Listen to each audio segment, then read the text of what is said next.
저는 선관위의 무능과 또 불리한 내용들을 이렇게 감추는 것 때문에 부정 선거론이 확산되고 있다는 생각을 좀 가지고 있습니다. 지금 오늘 뭐 어제도 그 노태학 위원장이 셀프 개혁을 하겠다고 인사 채용과 관련된 비리 문제에 대해서 했는데 저는 거의 불가능할 거라고 생각을 합니다. 솔직히 어떤 변화가 있을지는 잘 모르겠습니다만 똑같은 사례로 저는 그 인사 채용뿐만 아니고 지금까지 선관위 모습을 보면 또 하나의 사례. 국정원 아까 뭐 이렇게 보안 점검에 대한 얘기들이 좀 있는데 국정원 보안 점검에 있어서도 동일한 유사한 패턴을 반복했다고 좀 생각을 합니다. 한번 PPT 떼어 보시죠. 23년도에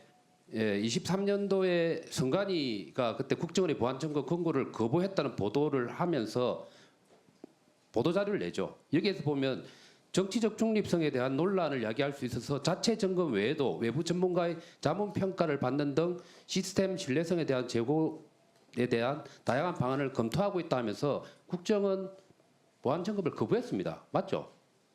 총장님? 네, 그때 당시에 맞죠? 네, 이렇게 대답 보고 나왔- 맞죠? 그러니까 그렇게 인식하고 있는 국민이 많은 거예요. 그런데 딱 20일 지나자마자 바뀌었습니다. 입장이. 한국인터넷지령원하고 국정원하고 선관위하고 합동으로 한다고. 네, 저 왜 바뀌었습니까? 그 대외적인 그 부분도 있고 실제적으로는 감사를 받는 것은 안 되지만 자, 예. 됐습니다.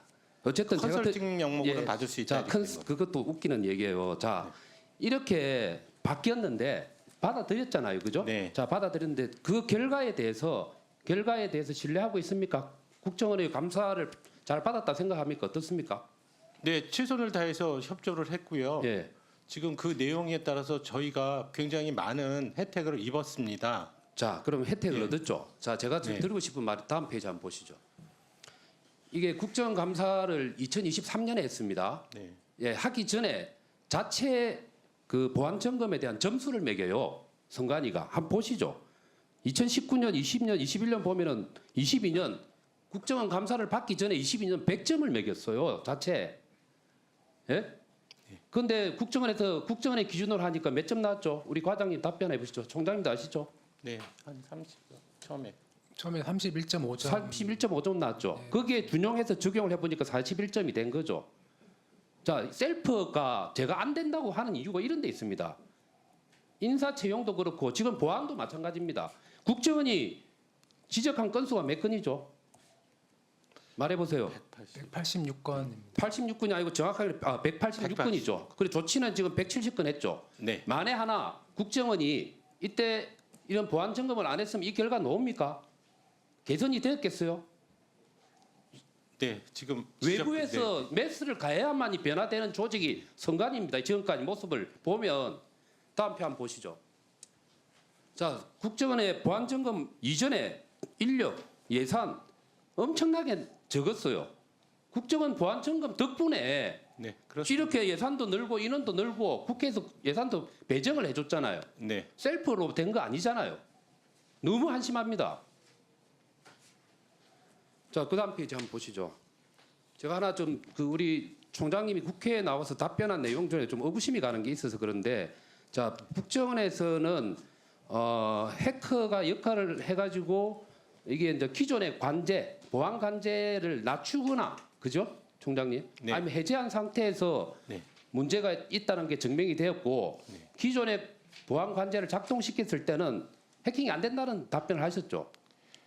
해킹 툴을 저희들이 발견을 해가지고 그것을 국정원이 삭제를 해달라고 개방을 해달라고 해제를 해달라는 얘기가 있었습니다. 우리 과장한테 여쭤볼게요. 제가 국정원에 보고를 받아봤습니다. 제가 정보위도 같이를 하고 있는데 국정원에서 얘기는 뭔가 하면은 기존의 보안 관제를 작동시킨 상태도 했고 그 다음에 문을 열어놓은 상태 두 가지 방식 다 했는데 두 가지 다 뚫혔다는 거예요.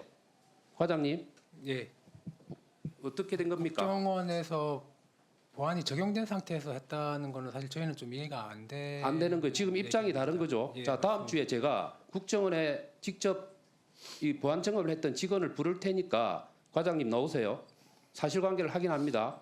예, 알겠습니다. 자, 그다음에 우리 저 자료에도 나와 있습니다만 그 사무총장님께서는 북한에 의한 해킹 흔적은 발견할 수 없었다고 얘기했죠. 네, 자, 다음 페이지 보시죠. 자, 네. 이 과장님, 2023년 10월 10일 날 강평이 있었죠. 보안 점검에 대한. 국정원이 언론 브리핑한 걸로 알고 있습니다. 아니요, 언론 브리핑은 이때가 아니에요. 강평을 했잖아요.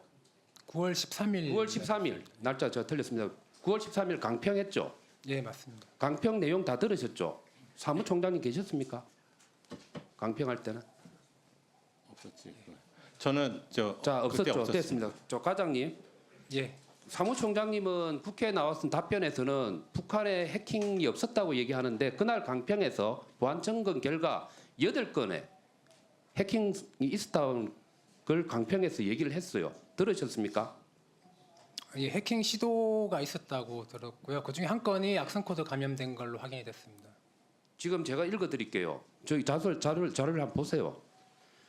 국정원이 선관위에 통보한 북한발 해킹 사건 8건에 대한 선관위의 대응 실태를 점검한 결과 선관위는 국정원이 통보한 것까지는 인지하지도 못했으며 해킹 원인 파악 및 자료 유출 여부 확인 등 적절한 대응 조치도 하지 않았다고 그때 강평에서 말한 내용입니다.